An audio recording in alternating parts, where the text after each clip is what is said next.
of rule of law, no one above. And two of the first four Khalifas, two of the first four heads of state of Medina ended up in court of law.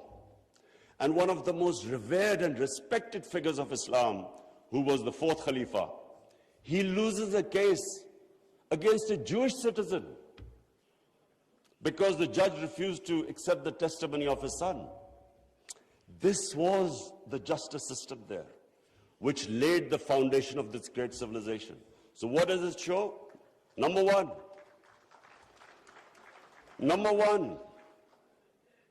that minorities were equal citizens. They were equal citizens in front of law. There was no discrimination. Secondly, it shows that a common citizen could win a case against the head of state. No one was above law. This is 600 years before the Magna Carta was signed in England, which was the beginning of the democratic struggle of Britain. And it took them years before they could actually bring their head of state under the rule of law. This is what happened in the state of Medina. It was ahead of its time. And then it was the first welfare state in the history of mankind. Compassion, humanity. It was a state which took care of its weak, its orphans, its widows, its poor people. It was the first time pensions were introduced in the state of Medina. They took care of the old people. A compassionate state. A state where they wanted to please the Almighty. How do you please the Almighty Allah? By looking after His human beings, especially the weak. This is what happened in the state of Medina.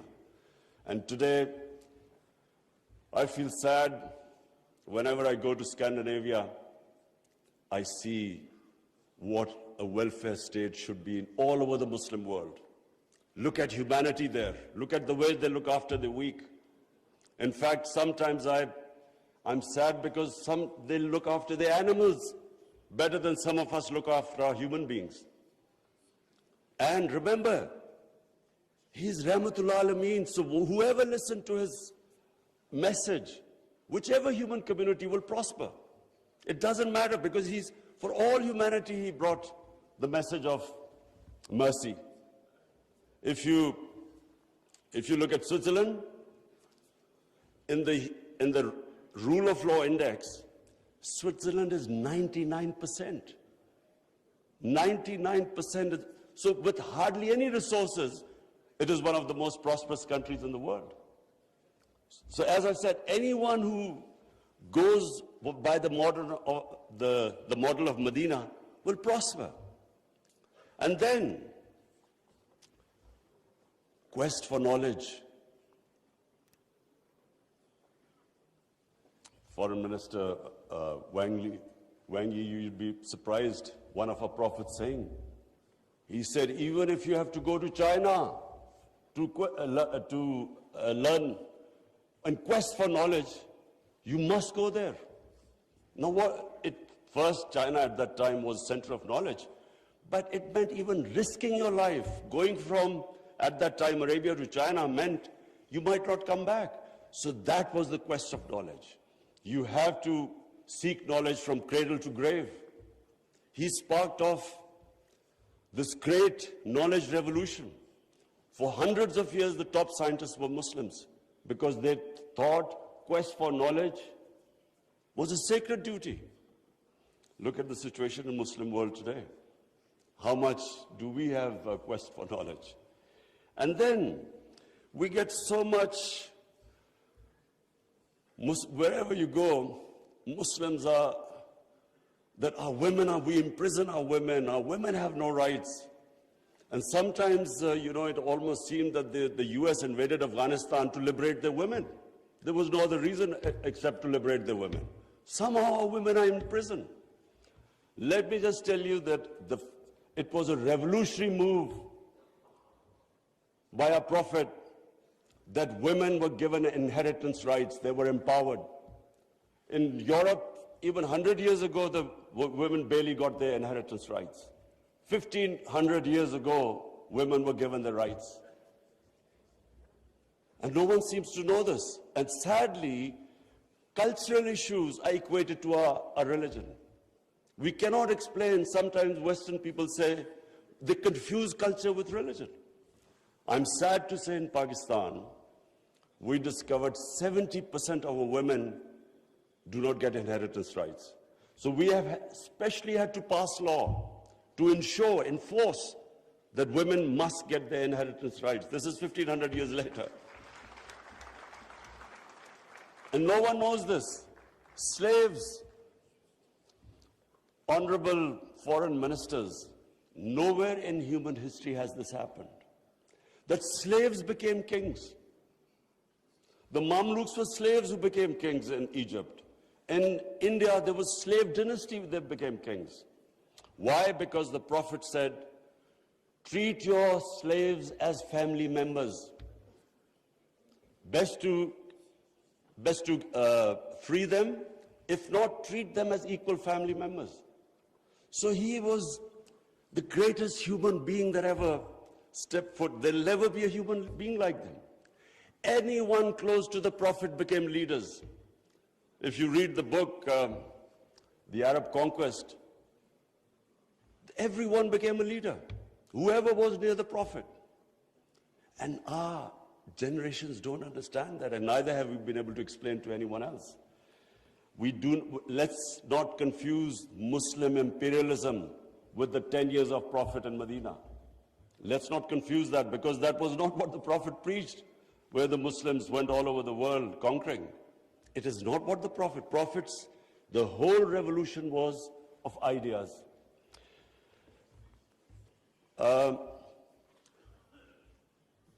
Honorable foreign ministers, one of the ideas of OIC is to protect Islamic values. So now I will say something which is completely different. I believe that Islamic values never have been so much under threat as they are right now. And I bring this to this August assembly because when I became the Prime Minister, I asked the police chief, asked him what the crime chart. I was amazed to note that sex crime, child abuse and rape is the fastest growing crime in this country. So we did further investigation. We discovered that the mobile phone, the sort of pornographic material available on the mobile phone to children, this has never happened in human history. So the material available is causing havoc in our society without us knowing. Parents don't know what's happening when the child goes into his room or something. They don't know what he's watching on his mobile phone. It is very important that this August forum, we should plan how to combat this, because it is already having a huge impact. We have a rise in divorces.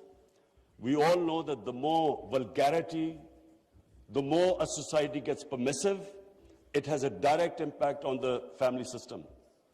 One of the most important things about Islam is that our religion protects the family system.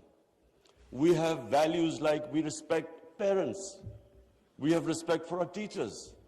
But the culture that is coming through, social media, we really need to think carefully, how are we going to protect our generations? I have formed in Pakistan a Rahmatul Alameen authority of scholars. The whole purpose is how are we going to give an alternate point of view to our children, cartoons. How do we, because children get influenced from that age onwards. How do we strengthen our children against this unpredictable social media revolution? How do we know where it is going? So I think that I thought at this meeting I should mention, because we need to start thinking about alternate media, how we can combat. You can't stop social media, but we can give our children, fortify them, strengthen them ethically and morally.